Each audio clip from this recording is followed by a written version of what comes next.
Welcome, everyone. I'm Kareen, and I'm glad you joined us for Bike Break.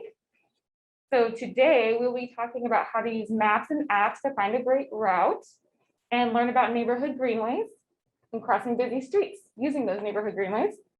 And we're going to learn a little bit how biking is for everyone, including what's new with Adaptive BIKETOWN. So I'll be back later for that. But first, we want you to join us in the Sunday Parkways online sticker hunt.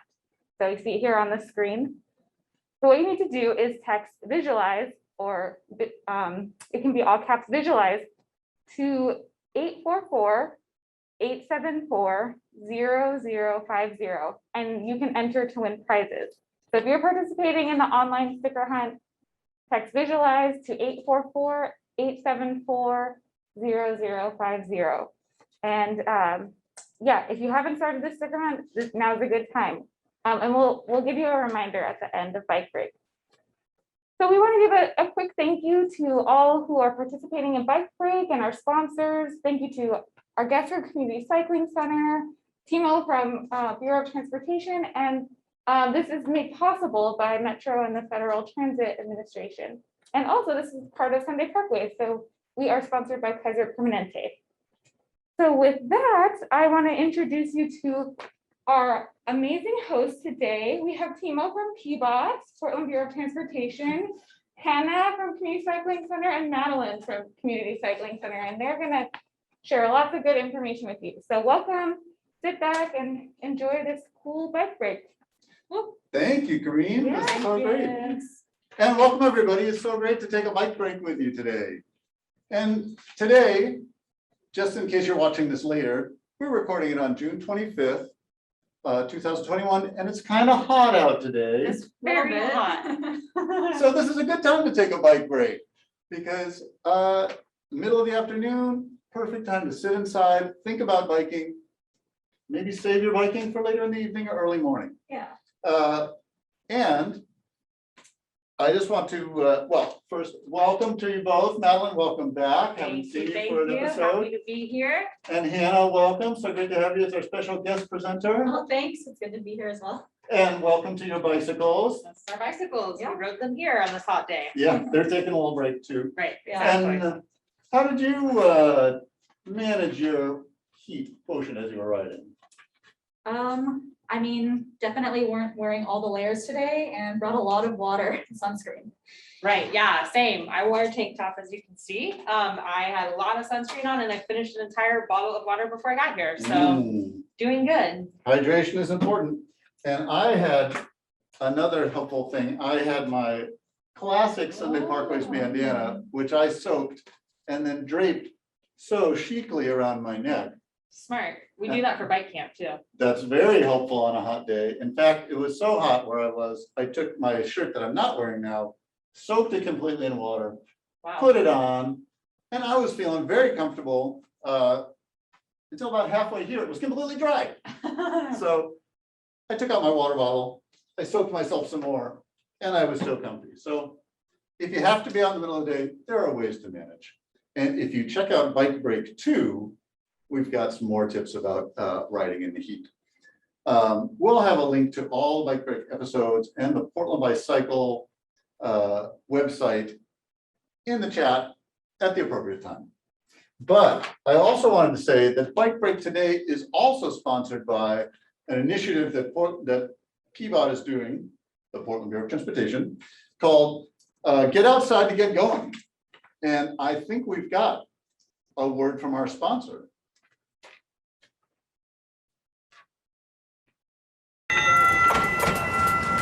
You see me moving and grooving, you know I'm shaking it. Break a leg with it, popping and locking, I'm so amazing. It's crazy the way we slaying it. Bring it back to your favorite place. We only give you a taste, don't need to label it. Running through the city, man, you know we got the vibe. It's me and my crew, gotta bring it outside. We always on the wave, man, we do this all the time. Energy be moving through the body from the mind. Walking, rolling, and riding around our city are great ways to care for each other and our climate. Together, we can be here for Portland when we get outside to get going.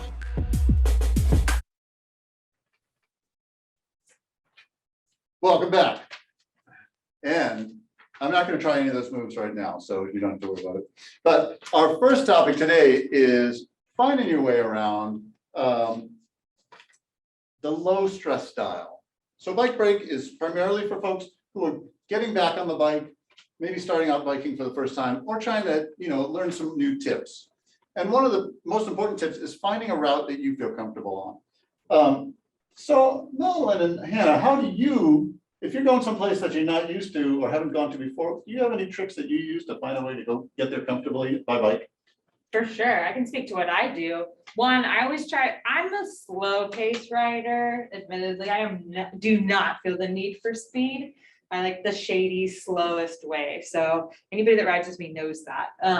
But for me, what I like to do is I like to pull up the routes on my phone, via Google Maps or whatever, whatever wayfinding app you have, turn the volume all the way up and then either stick it in my pocket or I use a fanny pack. And then that way I can actually hear the directions as I'm riding, just like you would in a car. And that helps me kind of navigate new spaces pretty easily. Yeah, that's kind of what I do now. But I was definitely like new to Portland cycling, I'd say last summer even. So I'd take out my Peabot Portland bike and walk map, and I would look at the key to find the different greenways, and I would just find a greenway route. So I was still a little intimidated by some of the infrastructure like bike lanes and stuff. That was a great way to get around. That's a perfect testimonial. When you don't necessarily have to be a new biker when you're in Portland. If you're new to Portland, it's kind of like a new environment, Right. No matter how experienced you are. So, and I like to say it's always good to have the Zen beginner's mind, even if you've been biking for as long as I have, because there's always something new to see, and we're always doing something new. We being my colleagues at the Bureau of Transportation, as they try to improve the roads for folks biking. So our friend Lucia made a video with some simple suggestions on how to find the appropriate route, depending on what kind of biking you do or your experience level. And let's go to the video.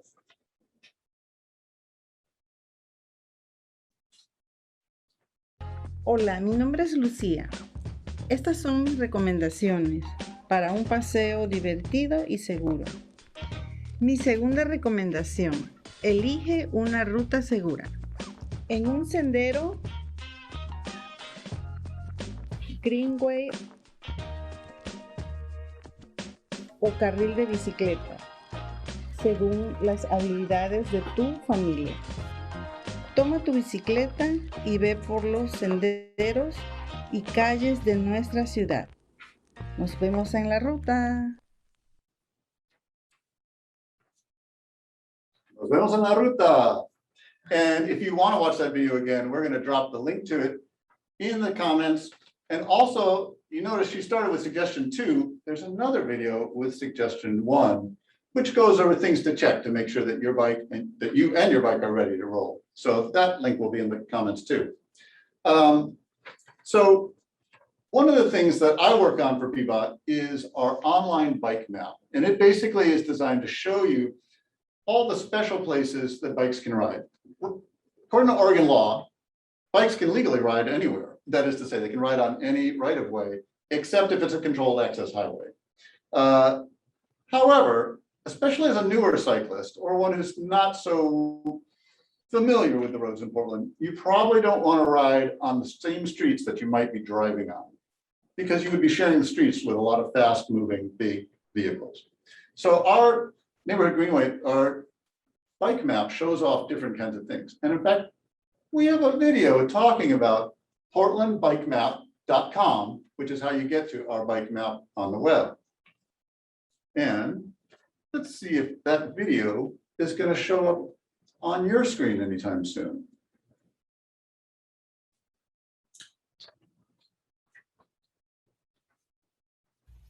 Using portlandbikemap.com, brought to you by the Portland Bureau of Transportation, Peabot.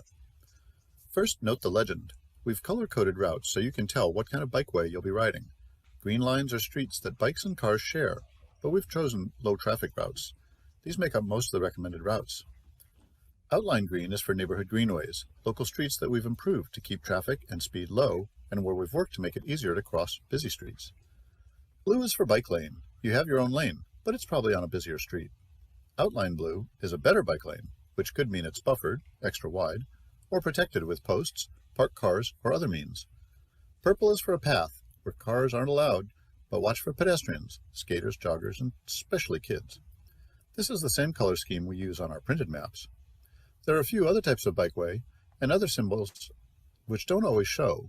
Zoom in, for example, to see the one-way street symbols, the difficult intersections, and the hill climbs. Click the double arrows to hide the legend. To turn on or off different layers, click the stack button. You can find the control to turn on bike shops here. You can click on the bike shop symbol to see the shop name, and click the link to see the shop's website. Clicking the 4 square lets you turn on aerial photos. Note that when you zoom in, you can also see labels for parks, schools, and more.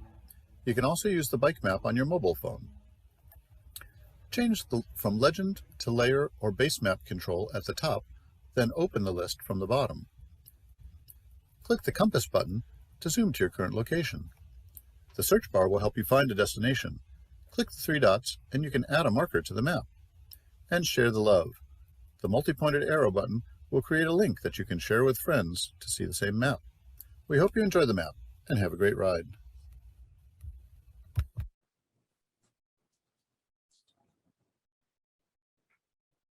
So that is Peabot's foray into the 20th century. But our original versions were on paper, and they still have a place in my heart. In fact, this one is on paper.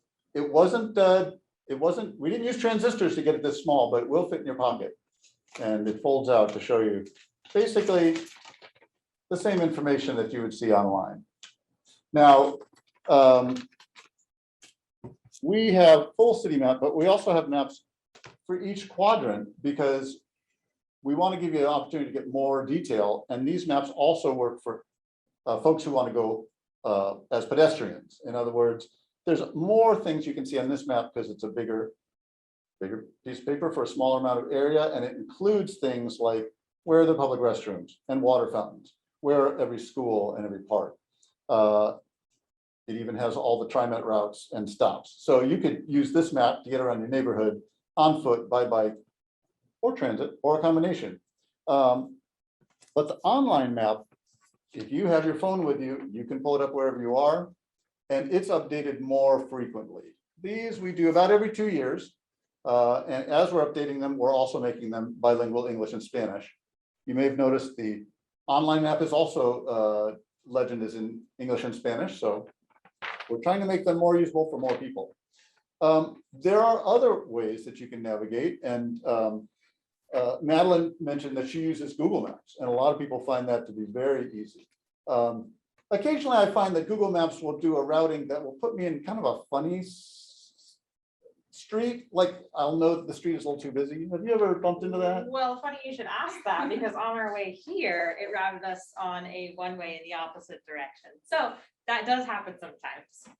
And you know, when you go into Google Maps, you can turn on the layer for bikeways, and it gives you a very simple representation. It's basically a thick green line for off-street paths, slightly thinner solid green line for bike lanes, and then dotted lines, which are the hardest to see, for our neighborhood greenways, which are actually what makes up most of our bikeway system, and what I find is more appropriate for folks who are new to biking or new to Portland, or just don't want to be around a lot of traffic.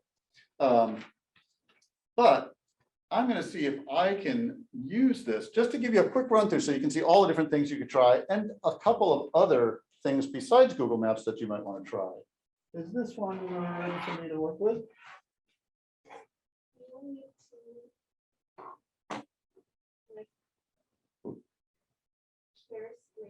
There we go.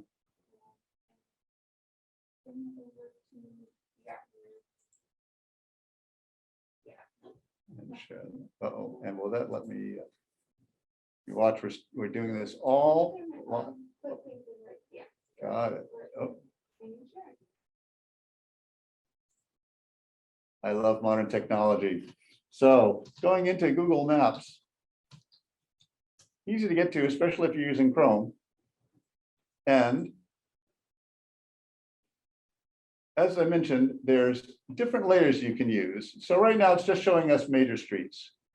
But if you go to the layers in the bottom, click more and choose biking, then you'll see those streets that I was talking about. And it kind of shows you down there, trails, dedicated lanes, bike lanes, and other kinds of bike-friendly roads. So you can see lots of bike lanes showing up, but you really have to get kind of close in before you start seeing the neighborhood greenways.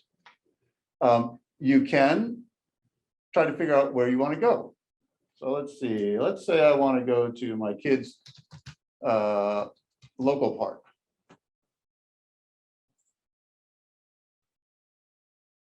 And it lets me choose directions. Now, you'll notice up top, you have to pick the little bike, but then it will do its best to route you from wherever you are. And let's say today we're at the Portland building.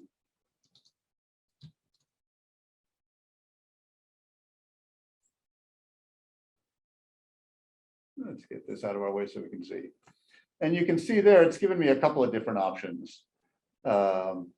And if you click on one of those options, it will tell you not just how long it expects it'll take you, but also how much of a hill you can expect. And it'll give you the turn-by-turn directions, which Maddeline uses for convenience because there's nothing handier than having a co-pilot telling you, turn left, turn right.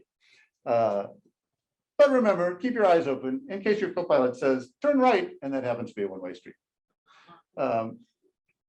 So Google Maps is very handy in that way. And of course, it shows lots of other things that you might want to see, like all the restaurants nearby that are advertising. But there's another way to get around that our local transit agency has put on. Let's see if I can remember how it goes.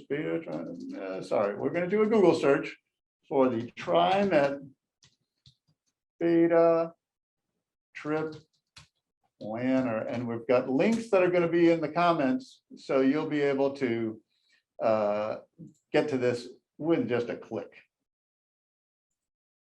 Now, the very handy thing about TriMet's planner is that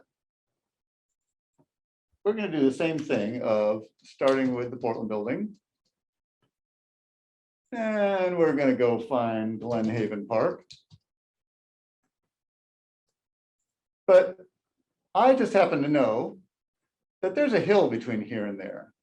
And so we can, I'm going to say that I'm not taking the bus.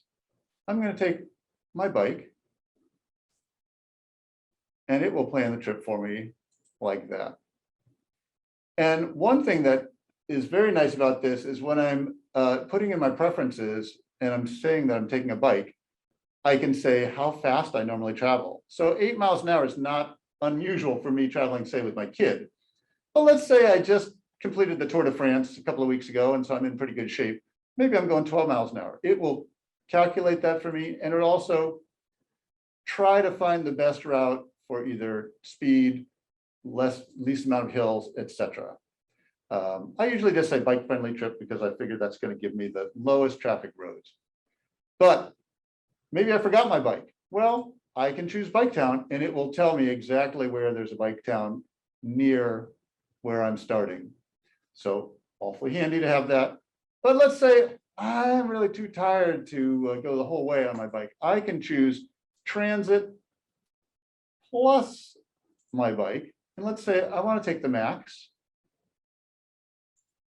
It will find out where there's a good transit stop to get on, and then what I'll need to do to get from that transit stop by bike. So a lot of cool options that you can get using the TriMet planner.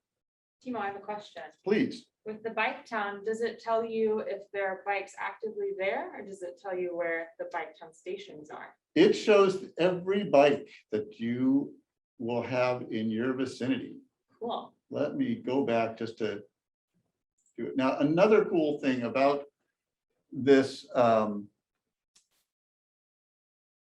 option is that if you want to just do a transit trip, it will also show you where the nearest bus is, and it shows every bus practically in real time in motion.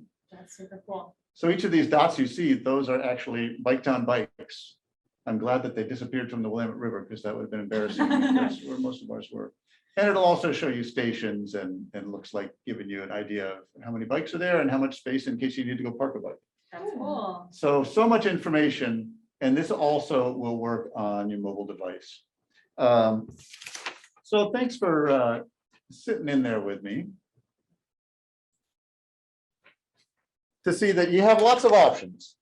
I, of course, am partial to the Pivot options, just because I have to rep the brand. But there's plenty of options out there, so use what works for you. Talk to your friends who bike and see what's their experience. Maddeline has great experience with Google Maps. Somebody else might have a great experience just riding around in the middle of the night to see what the streets look like. Yeah. And if you have the option to do that, feel free, because that's really enjoyable and it will be much cooler during these summer months. You can also use Lyft. Lyft will show you kind of like in the green dots, similar to other avenues. It will show you which are bike friendly routes as well. So that's pretty cool. Very nice. And in fact, I think if I'm not mistaken, if you do pull up the Lyft app, it will give you the choice of looking for a bike town or a ride in the car. Yep. No problem. Sometimes you might be tired and want to get a ride in the car, and sometimes you might be like, you know, those bike towns have e-assist on them. I bet I could get home, and it might be a little bit cheaper just taking the bike. So many options in Portland.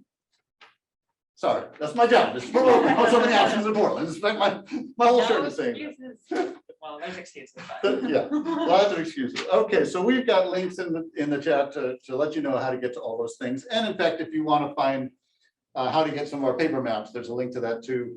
And you can even look at a PDF of each of the paper maps if you like doing that. So the next topic we're going to move on to, what's that on the street? This is a regular feature of Bike Break where we talk about what my employer, the Portland Bureau of Transportation, has been doing to upgrade the streets. And when I say upgrade, basically this is the context. Our roadway system, about 100 years ago, pretty much anybody could use. You could walk, you could bike, you could ride your horse, you could take your wagon, and that's what it was set up for. But about 100 years ago, cars started becoming more and more prevalent, and the roadway system kept being engineered more and more for the use primarily of cars. And so we found ourselves at a certain point where if you wanted to walk or take a bike, it was not very comfortable. So essentially what Pivot's been doing is kind of re-engineering roads so that all users can feel welcome. You can ride a car and feel safe, but you should also be able to cross that street on foot or in your wheelchair or however you get across and feel safe. And so we're working on that as time goes on. And one of the things about starting with a system that was designed for this kind of vehicle and trying to make it designed for that kind of vehicle as well is you have to do some re-engineering things. You've heard me talk about neighborhood greenways, so I won't talk about them much more because we have an excellent video produced by my friends from the CCC that tells you what are neighborhood greenways. And let's take a look.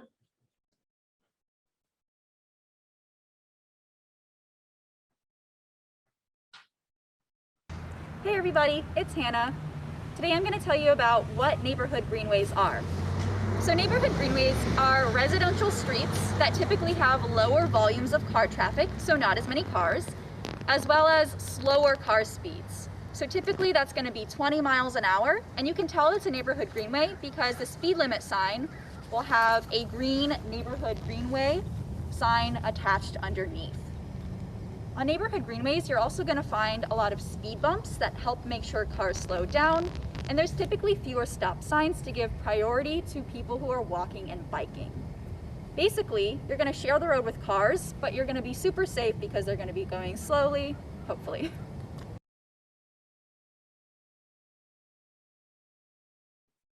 The first thing you want to know about how to use a neighborhood greenway is this symbol. This symbol is called the Sharrow. As you can see, it's basically a little picture of a bicycle with two arrows on top of it that shows that cars need to be aware that bicycles and pedestrians will be on this road and they should share it. Natty is going to demonstrate for us how to ride over the Sharrow. Thanks, Natty. So just like she did, she rode directly over the Sharrow, not to the side of it, to make sure that she has enough room to stay away from parked cars on the greenway.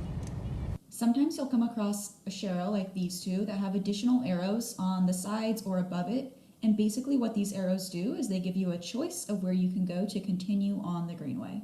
Sometimes while riding on the greenway, you'll come across a busy intersection like this one. Usually to make these intersections more safe, you'll see what's called a bike crosswalk or a cross bike. And that's basically just a crosswalk that's marked with green paint to show that bikes will be crossing at this intersection, and so cars should be aware of that. While cars are not technically required to stop for bikes who are going to cross, unless they have a specific stop sign or a traffic light, they don't have to stop. So be very, very careful when you're crossing these intersections, and make sure that you get some sort of eye contact or signal or wave from a driver before you're crossing. Sometimes a car might stop on one side of the street but not the other. And you see at this cross bike or bike crosswalk, you have like a little median in the center that you can stop at in case that happens. But just make sure that all areas of the road are safe before crossing. Sometimes cars won't stop and it will be maybe like a very busy time of day. Another option you can do to make sure that you have the right of way is to get off the bike and walk it across the white crosswalk. Basically if there are too many cars coming and they aren't stopping. One last point to note about using a neighborhood greenway is you might see something like these greenway signs. You also might see them on bike lanes that we will talk about next week, so stay tuned for that. But basically these greenway signs will help you navigate to major points of interest such as parks, business districts, historic areas, maybe schools, anything like that. And they're super helpful because they'll tell you not only the distance, but maybe a time estimate that it will take to get there.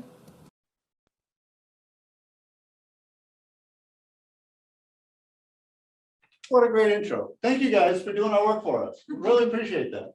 You're welcome. So as mentioned, neighborhood greenways are low traffic streets. And as mentioned before that, the major streets are designed for cars and those tend to be the ones that go straight. Sandy Boulevard is a favorite of mine, but Division, Burnside, many of those are nice, easy, straight ones. The lower traffic streets are sometimes kind of curvy, windy. They don't always connect straight across. So do you have any helpful tips or do you have any experience of folks having problems when they tried to follow neighborhood greenways along? Yeah, so kind of like we mentioned in the video, sometimes the sheros will kind of point you in a different direction. So you can follow those and stay on the greenway if you really want to stay on the greenway. But also you don't have to be tied to the greenway, right? So usually you're still going to be in a low traffic area. There's going to be neighborhood streets around. So you can keep going straight even if the greenway doesn't necessarily navigate you straight. That's a good point. Yeah, one thing that I noticed is that at times greenways turn into big intersections and it can be really not intuitive how you're supposed to cross. And the best advice that I can give is to remind everyone that you still have the option to transform into a pedestrian and cross on a pedestrian crosswalk with your bike. Or what I like to do with kids is pause at the corner and then observe how people move through that intersection. So you can see other bikes moving through it, or you can see how cars interact with that intersection and then try it on your own. That's a great tip too, because if you're in a neighborhood that you're not familiar with, other people biking in that neighborhood might be more familiar and will probably seem more following it more intuitively.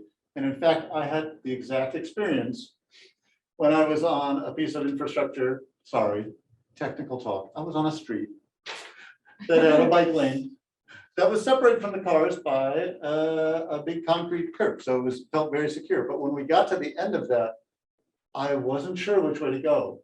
And a jogger came up next to us and she said, oh, you do this, you do that. And it was so helpful. Right, because sometimes they put you in weird spots on the road that you wouldn't think you're allowed to be in, or like it crosses in a strange way that wouldn't make sense in a car. So yeah, just like knowing that you can pause and you don't have to like bolt out into the intersection and feel unsafe is always an important thing to remember. Very good advice.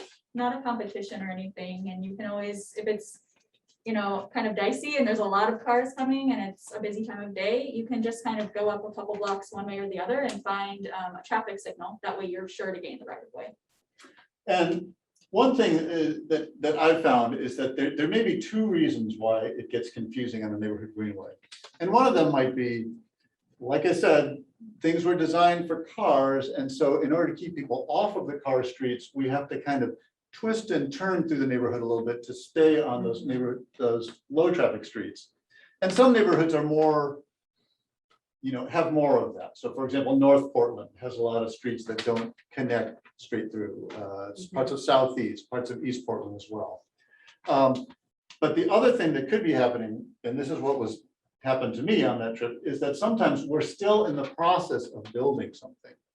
And I apologize for this, for anyone who's bumped into this, but the particular experience where I was riding on North Greeley, Okay. which was it's a highway basically.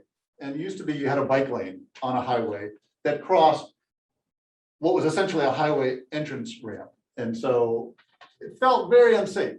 Right now, it's a completely separated path, but where it connects at Going Street, you have to make a movement to the other side of the street to continue on. And that intersection is not quite done. Signal is still being put in and the striping and all the signage. And so that was what happened to me. It's like the part of the bikeway was completely done, felt great. And I got to a part that was still under construction. I've talked to my friends in the engineering and in the construction management and asked them, let's work on signage there. So if you find an issue like that, you have a resource. It's called 823-SAFE. That's a phone number, 503-823-SAFE. And you can call that with any concern you have about traffic issues. And the folks who answer the message line, you'll leave a message. The folks who answer that will find the right person to get it to get it looked into. Sometimes it'll be as easy as getting it to the construction manager and they were like, oh, we didn't realize, we'll talk to the contractor now knows and puts signage up. Sometimes it's a place where maybe you feel like there's too much traffic on your street, cars are going too fast, and we need to get a traffic engineer to look at it, to see if we can put in speed bumps or what have you. That can be a long process, but putting that information into the system at least lets us know we need to take a look at that area. So a couple of reasons why it might not be so easy, but I would say generally it's very smooth. And the thing is as humans, we were developed to notice the things that are weird, right? For sure. You get up in the morning and there's a delicious breakfast that someone made and put there. You don't think to yourself, wow, this is crazy. Well, maybe you do. But usually you're just like, oh yeah, I'm gonna eat this breakfast. But if you get up in the morning and like the dog has chewed up everything, that you notice. Anyway, right. I digress. So one place where we've really had to work kind of hard on two things. I'm talking about East Portland. The first thing we have to work hard on is bringing our goodness out there, because for a long time, we didn't have as many projects out in East Portland to improve safety for folks as we should have. And we've really been focusing on that a lot lately. You'll notice there's more street lighting coming in so that people can see folks who are walking.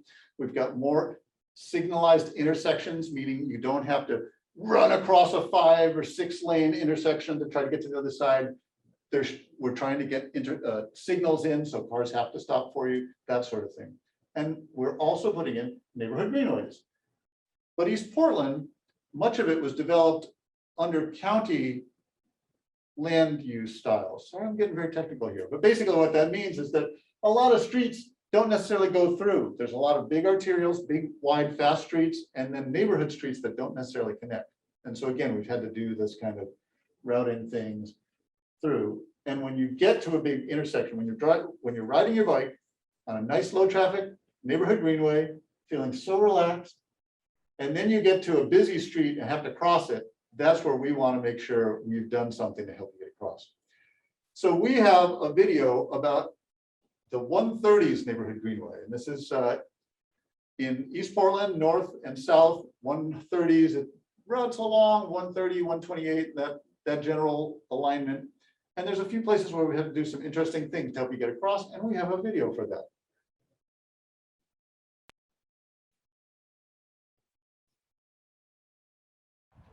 Hi, I'm Timo Forsberg with the Portland Bureau of Transportation, and thanks for joining me to take a look at the 130s Neighborhood Greenway, a low-speed, low-stress bike route between Southeast Foster Road and the I-84 path. We're starting today at the north end, riding the I-84 trail, which runs from Northeast 122nd all the way out to Fairview Parkway, about 4.5 miles. We'll turn on to Northeast 132nd Avenue, which helps explain how the 130s got its name. The route travels mostly along streets between 132nd and 128th Avenue. Like all neighborhood greenways, the route consists mostly of low-traffic, low-speed streets. We've added speed bumps to keep speeds and traffic volumes low. We also add sharrows to let all road users know to expect bikes, and to help people biking know that they're on the right route. Neighborhood greenways are a great way to connect to parks, schools, and other neighborhood destinations.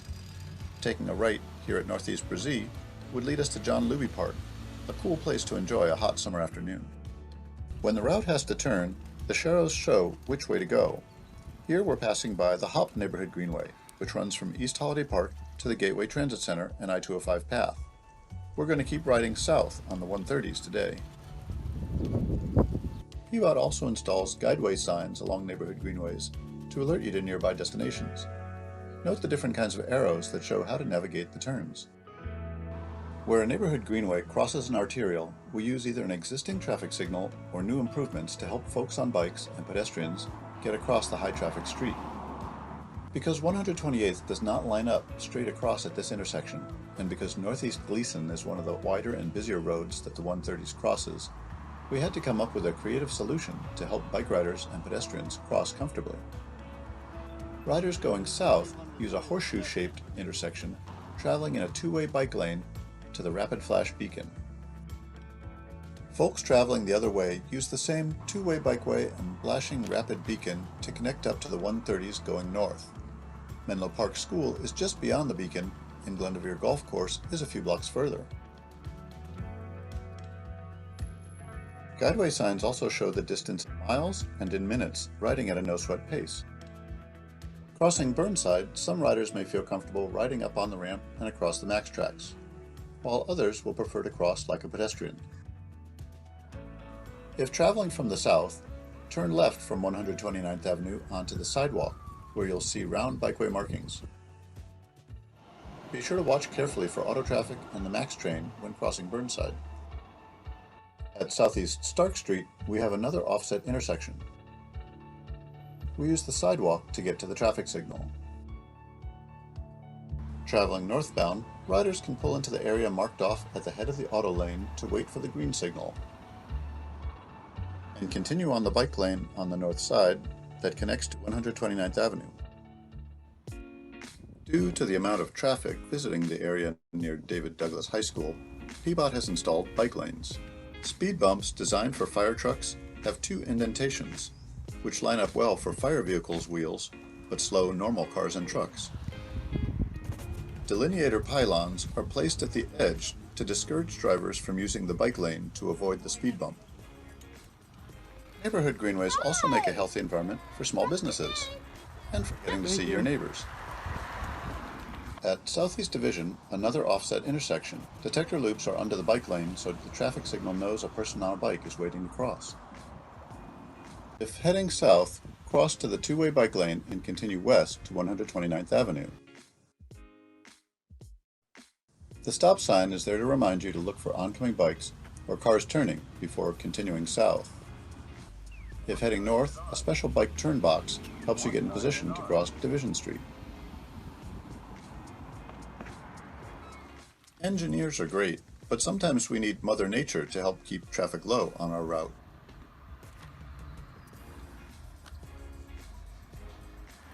On Southeast Powell Boulevard, we again had to get creative to help bikes cross a busy road where the north and south streets don't line up.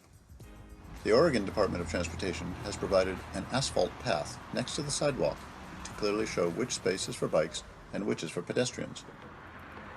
South of Powell, we cross the Southeast Bush Neighborhood Greenway, which runs from the base of Powell Butte. And you can see there's a few different designs that we've had to pull out that fit to each different neighborhood's needs. And some places we have more space to work with, and some places we have to get creative and use things like sidewalks. And in the past, I've seen that we've used sidewalks, and then as the biking traffic has increased, we've actually then reallocated more space so that we stay off the sidewalk and give more space to folks on bikes. So we're doing what we can to work with what we got. And we welcome your comments and suggestions on how we can improve that cycling experience. Right now, we've got another topic, which is cycling for everybody and anybody. Because in Portland, biking is a great way to get around. Would you agree? Definitely, we would. Do you recommend it to folks that are visiting or folks who are new here that you? Yeah, it's a fun thing to do if you are not used to that, right? It's a good way to kind of get introduced to it. It's also makes some things easier to navigate, like for instance, the Thorns matches. It's so hard to park, so I like to take my bike to that. A brilliant suggestion, because Providence Park has got not a lot of space around it. I mean, there's streets all around it, but it's not like you could fit 30,000 cars. Right. And you probably have 30,000 fans once, well, right now we're at 80% capacity, so anyway, do the math. So taking a bike, much easier, or transit. But one of the things I noticed when I first came to Portland was, for example, there were a lot of men out riding and not as many women. And it was one of the things that my employers, the Bureau of Transportation, were keeping an eye on and trying to actively address. And many people say that the more women there are traveling on bikeways, the healthier you understand the bikeway is. In other words, if someone is taking care of kids, and in our society, that seems to be most likely to be women, if they feel comfortable using a bikeway, that's probably a comfortable bikeway for anybody. So one of the things that I really celebrate and that I've noticed through Pedalpalooza is that the streets are becoming filled with bicyclists of every description. And the CCC had a recent post about this. It's celebrating several kinds of rides. There was the Juneteenth and Gresham ride. And I think CCC was there doing mechanical support. And we're going to drop some links in the chat because the CCC called out a few Pedalpalooza rides that are celebrating all kinds of different communities and put on by different communities. So now the CCC has been a leader since I've been in Portland in really helping make anybody feel comfortable. Do you guys have some experiences in how CCC is that you've helped work on that? Yeah. You wanna go? Sure, yeah. So there are a ton of different programs we do, and that's kind of our whole mission, right? Is to broaden access to bicycling and its benefits. And one that I can highlight off the top of my head is our ABC program, which is super awesome. We've all sort of had a hand in ABC over the years. And ABC is andando en bicicletas y caminando. See, yeah, it's basically riding around and walking. And they're a group of basically everyone in that group is an immigrant and they're of Latinx background. And they kind of just promote active transportation throughout the city, but mostly in the Coley neighborhood right now. And that's just an awesome group that kind of invites other people to say, hey, we don't look like traditional cyclists do in Portland, and you can do this too. And yeah, we just have a lot of pride for ABC. One of the great experiences I've had is co-hosting a ride with ABC. And basically, besides me, everyone there had a trailer and had kids in the trailer. And one other person showed up for the ride who had a long tail bike on one of those rides. And there wasn't enough space in the trailers for all the kids. And so the other rider was like, look, I got more space on my long tail bike. I couldn't get on there. So it was just a beautiful experience of community, riding with families, riding with kids. And there's nothing more wonderful than being on a ride like that. Yeah, nice. Yeah, another thing that we do, we host learn to ride classes, and a lot of times those look like youth who maybe can't be a part of a group cycling class for whatever reason. And so we're able to offer a sort of tailored custom one-on-one learn to ride. We do that for youth and for adults. And so yeah, we're sort of like providing some of the tools to help people get on bikes in a comfortable setting, and so that they can also navigate the close streets and bicycle facilities that we have here in the city. Yeah, we'll sometimes pair up with a group who's doing one of those, like a culturally specific ride. And someone will come across our information and will say, hey, can you do a learn to ride event? So that it's more accessible to more people in our community. And then we'll come out, we'll do some learn to ride, we'll do some pop-up repair, a lot of those good things to make things more accessible. That's awesome. Well, one of the things that really kind of got me excited about this, because this is Pedalpalooza, and for those of you who are new to Portland, Pedalpalooza is an annual festival of bike events, and it's all crowdsourced. Essentially, any person can dream up the idea for a ride or an event and put it on the Pedalpalooza calendar, pedalpalooza.org, and basically say what they're going to do and invite who they think would enjoy that. So in the past, I've done, say, ride to different donut shops. I personally enjoy donuts. And, you know, I put it on the calendar, folks come knowing that they're going to get an experience of riding bikes and getting to eat some donuts. So a couple of rides that were on the Pedalpalooza calendar just last weekend was the Black Liberation Ride and the Pride Ride. And just the pictures that I saw of the rides, you could see people just beaming, because it's one thing to ride your bike by yourself. I find that's usually a good experience no matter what. But riding a bike with friends is great. And riding a bike with your community is, I don't have words. It's so wonderful. And Sunday Parkways, when we're able to do live events again, you will come to Sunday Parkways and you will have that experience, because it's just community people riding. But one of the things about communities is, I got to think of like families. Sometimes a family will throw a picnic and they'll invite the whole neighborhood and have everybody come there, and that's great. But sometimes you just want to have a picnic for your family. And so some of these rides are like that. They're specifically for folks who just want to ride together, whether that's folks celebrating Black Liberation, folks celebrating Pride, or what have you. So one of the things that I like to say is, if you are someone in Portland who loves to join a bike party, loves to go on a ride, that's great. And make sure you check the description or check in with the ride leader to make sure that you know who's invited. And if you're not one of the people who's invited, for example, the Black Liberation Ride, I saw that coming up. I thought that's a great ride. And I see that it's for folks who don't look like me. And so I'm not going to go barge into that space. But do you have suggestions how folks who do look like me could help support those rides? Yeah, for sure. So there's a lot of ways that if you're white and you're not trying to take up space at a BIPOC event, you can either donate funds to an organization like Black Girls Do Ride, or the PDX Unity Collective is another one that's queer specific. And let's say you have maybe a lot of mechanical knowledge, right? You can contact the people who are leading the event and ask if they have any repair needs, and do like a little pop-up repair before.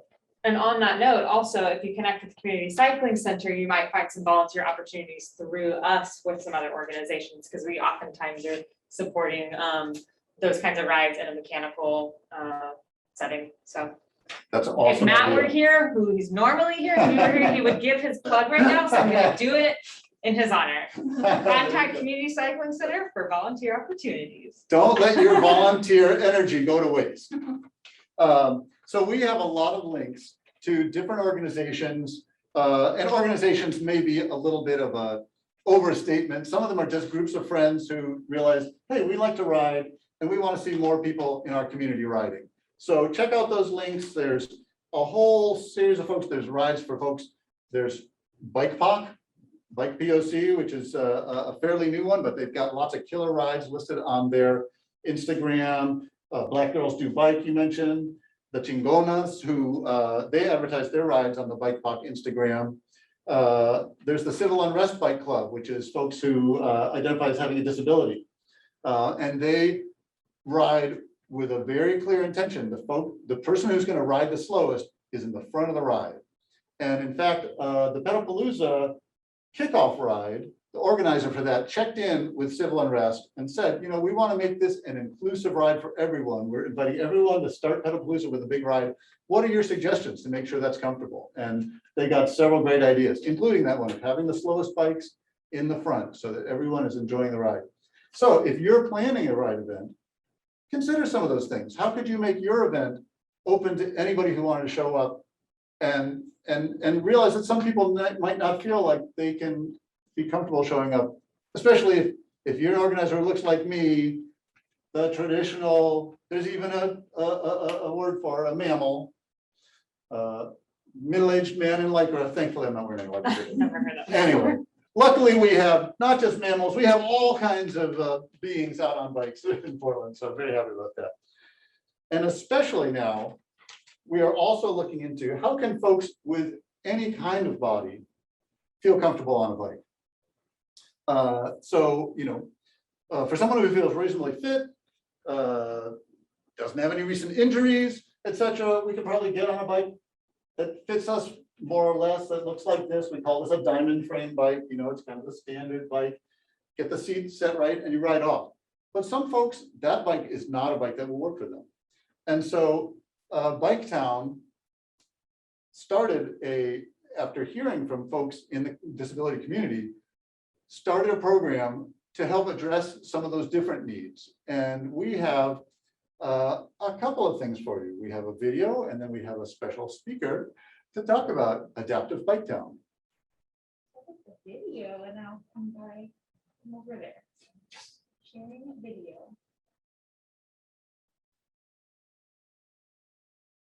Even though I'm riding a traditional bike today, I know that as my disease progresses, there's going to come a point where I won't be able to balance. So that's what I'm interested in looking at these bikes today. There are lots of examples out on the internet of people with the inability to even walk with Parkinson's, yet they can ride a bike. And so it's really one of the best opportunities to exercise and still be safe.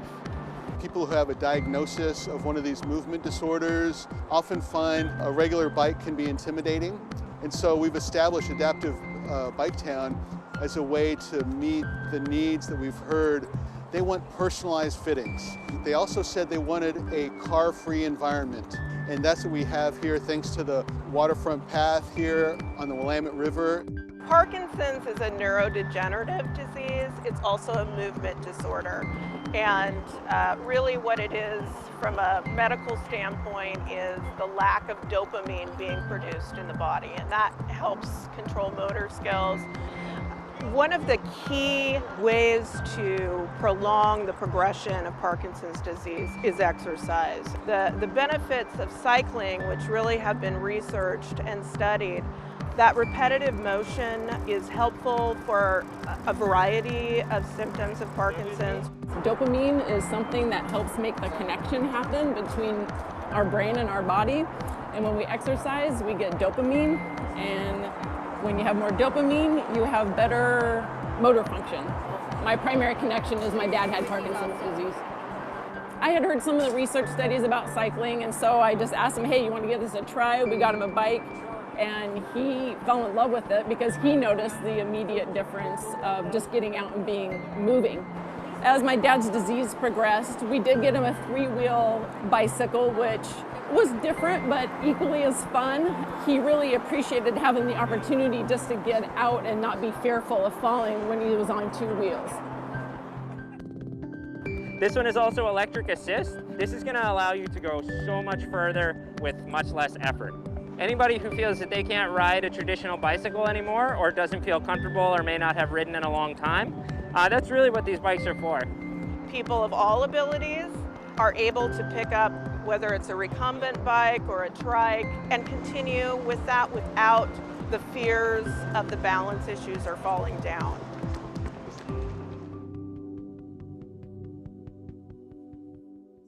Okay, well, in our last few minutes, I'm back. I'm Corinne, and I wanted to share a little bit about Adaptive BIKETOWN and what we have coming up. So I'm going to share a few pictures with you and just give some updates. So one moment, let me get that for you. And while Corinne's getting that ready, Adaptive BIKETOWN is currently housed at Kerr Bicycles near OMSI, which is Southeast Water Avenue. If you're familiar with inner Portland, it's basically just south of the Hawthorne Bridge, and it's alongside the East Bank Esplanade bike path. Great, thank you, Timo. I just wanted to talk through with some pictures to share with you. So this is one of our bikes. It's a tandem bike, really nice if you want to ride with someone and you can work together to steer and pedal. So as you saw in that short video, we have some new branding that if you've ridden Adaptive BIKETOWN before, you may notice that we have these colorful new wraps on the bike. Our partners at Nike designed this. It's called the Ability Bike design. And we have used it before on our two-wheel BIKETOWN bikes back in 2019. So when you're out riding on the waterfront or stopping by Adaptive BIKETOWN, you'll now see the bikes. Almost all of them have this colorful wrap now, so they'll be easier to spot out on the road. So we also have some new bikes that we've added to our fleet this year, and we'll be adding more, again, thanks to a grant from Nike. So this really amazing bike, it has the wrap I can see there, it's a little small, but this is an electric assist trike that can be used off-road on trails. And if you're on road, it's actually really smooth if you're going over bumps. So this is a really fun option, and you're able to take these bikes off-site if you set up a reservation. So that's just something to keep in mind if you want to try getting out. This is at Gateway Green, a great place to take your bike. So that's one of the new options, and there will be more coming soon. Again, thanks to that grant from Nike. And then just wanted to share, this is a picture of that same bike, the electric assist trike. And so this is Christopher, who was featured in the video. And I just wanted to show this picture because this is an important part of reserving an adaptive bike. You can get a personal fitting when you arrive, and the staff there will take their time to make sure the bike suits you. You can ask questions about the bike. You can ride around kind of in the area by the parking lot and just get acquainted with the bike. So there's space and time to just try it out, see what fits, and make sure it's comfortable before you go riding. And then you're right there on the trail, so you can get going from there. So Adaptive BIKETOWN, like Timo said, is located right next to OMSI, just north on the East Bank Esplanade. So you can come from the East Bank, or you can come from Water Avenue. It's a big red building, and you'll see it right there. The bikes are usually out when it's sunny, and people can walk by and take a look. So we invite you to come out. Actually, as this slide says, we are offering free rides in July. So you can reserve a 1-hour free ride. And if you are a person with a disability or you are a senior, your ride will be free. We are offering 1-hour rides, but you can take as many as you like. We just want people to try it out and get familiar with the bikes because they're a great resource. So they're free now, but typically, for the rest of the year, our bike reservations are $5 an hour or $12 for 3 hours. So it's still a pretty good deal. So we hope you can come out, try a bike in July.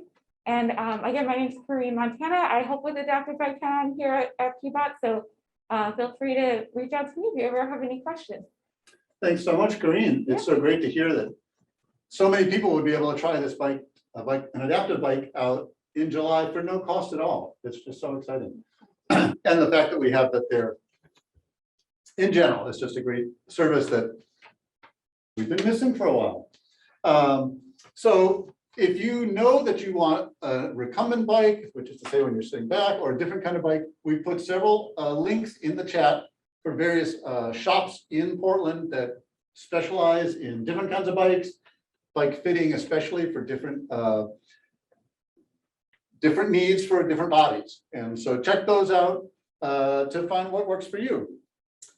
And I think we've come to the end of our time. So I just want to remind you one more time that the Sunday Parkway sticker hunt is going on.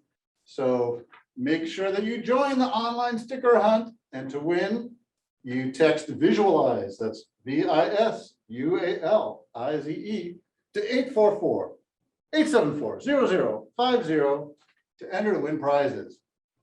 And I just want to say thank you so much, Corinne, Maddeline, Hanna. It's been so great spending time with you. And our next show, Friday, July 30th, again, 3 to 4 on Facebook. We'll see you then. Until then, stay frosty.